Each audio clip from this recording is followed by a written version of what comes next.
Hello and welcome to my channel. Have you ever wondered if you could watercolor on wood? You can. And today I'm going to show you how to do that. I'm going to be using Rocycled stencils, an IOD stamp, and watercolors, of course. So before we get started, if you like my channel in any way or this video, I would really appreciate it if you would like, share, and subscribe. Let's get started. So to prepare my wood board, I coated it first with 3 coats of watercolor ground that was transparent. This prepares my wood surface for watercolor. And here I'm using the Rocycled floral stencil. This is a new stencil that's just been released, and I'm using some hydrous watercolor and a sponge dauber to transfer the design onto my wood surface. You'll notice up at the top that I have some little white pieces. Those are actually masks that I've used so that I can layer my floral image. I did that by using some acrylic paint and stenciling the flowers onto a piece of copy paper. I wrapped them in contact paper from the Dollar Tree so that they're reusable, and then I just fussy cutted them out. And I'm going to show you throughout this video how I'm layering my design. When you're masking, you want to always consider what is going in the front and what you want to be in the back.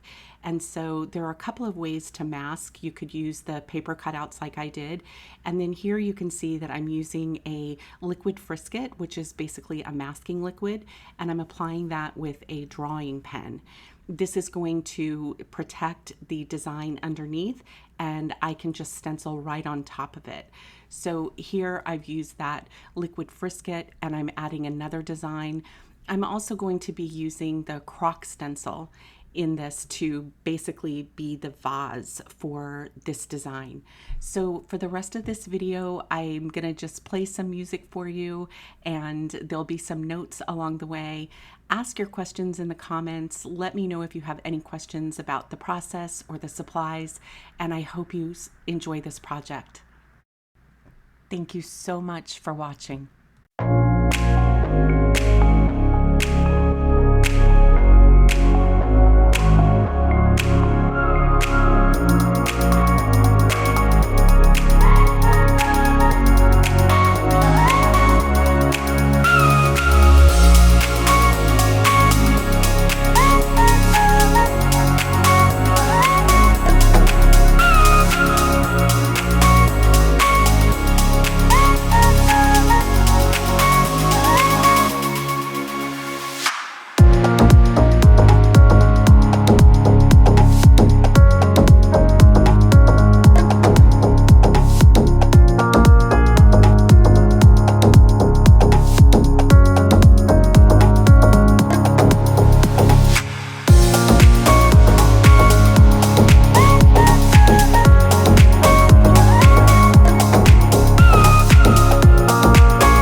I hope this has inspired you to try watercoloring on wood. Thank you again so much for watching. I really appreciate you being here.